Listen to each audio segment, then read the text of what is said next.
সাদা আছে 15, হ্যাঁ আপনি যতটুকু বীজ রাখবেন। আচ্ছা, মার্কেটে শোনো প্রায় 50 জনের মতো বয়স হয়ে গেছে, এখনো ফ্লাওয়ারিং আসে নাই। হেলে বোঝা যায় এটা কোন একবারে আপনার এই যে আচ্ছা ঠিক আছে, আপাতত নিচে আর একটা বিষয় যদি আপনার এই যে এটা হোক আর এটা হোক, আমার কথা আপনি টরিস্ট করে কোনো সমস্যা নেই, এগুলো তো আপনার লাভ, কিন্তু কিনা লাগবে না তো আপনি।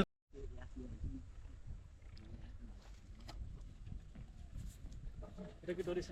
এই টরিস্ট, হ্যাঁ টরিস্ট এটা টরিস্ট।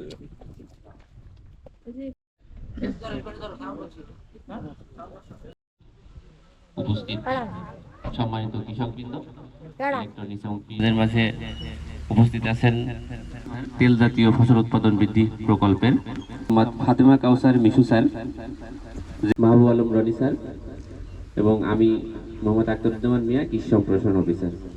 তো শুরুতেই পবিত্র কোরআন থেকে তেলাওয়াত করার জন্য ইন্নাহু ইয়ালামুল জাহরা ওয়া মা ইয়াখফা ওয়া নুয়াসসিরুকা লিল ইসরা তু ফিহা ওয়া লা ইয়াহইয়া তিরুনাল হায়াতাদ দুনিয়া ওয়াল আখিরাতু খায়রুন ওয়া জনাব মোহাম্মদ হাসানুজ্জামান। পরে ধান কাটার পরে 6 দিন কি 7 দিন পরে বান্দা হয়ে যাওয়ার পরে ওই সার দিয়েছিলাম আমি। যে যদি আমরা 18,000 হেক্টর জমিতে বিঘায় রূপান্তরিত করি তাহলে 5,40,000 বিঘা জমি আসে।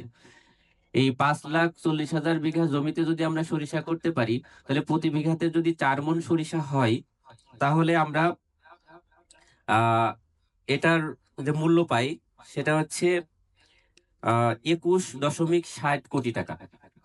21.60 কোটি টাকা। মনিটরিং অফিসার স্যার এবং সভাপতি হিসেবে রয়েছেন উপজেলা কৃষি অফিসার মাহবুব আলম রনি এবং কৃষি সম্প্রসারণ অফিসার এবং আমার সামনে উপস্থিত কৃষক ভাই ও বোনেরা, যে আমার বাড়ি মানে রোপা আমন যখন করব সেটা কোন জাত লাগাবো। রোপা আমন যদি আমি আগাইতে না পারি তাহলে কিন্তু মাঝখানে সরিষা ঢুকাইতে পারবো না। বিশের ফলনটা আমরা যে 14 এখানে দেখছেন আপনারা, বা মাঠে 14 দেখেন, 14 থেকে 20-এর ফলন আরো বেশি, ঠিক আছে? তাহলে সরিষা 20 করলে ফলন আরো বাড়বে না?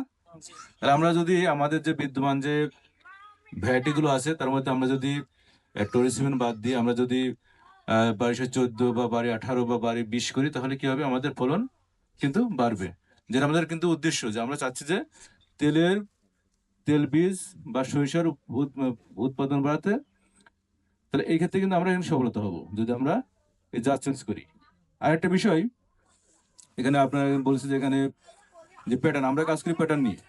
এখানে একটা প্যাটার্ন দেখছেন যে আপনার এখানে প্রথমে রূপামন, তারপরে পতিত বা ফাঁকা, তারপরে কি আপনার কোন ইরি ধান বা বোরো ধান, তাই না? এই যে এই জমি কত 18,000 হেক্টর। আচ্ছা 18,000 হেক্টর জমিতে সরিষা করা সম্ভব হবে না, কারণ বৃষ্টিপাত হয় এবং যেগুলো নিচু এলাকা সেখানে। তো আমরা যদি এটাও ব্যবহার করি তাহলে আমাদের ওই সময় অনেকটা কভার করা যাবে।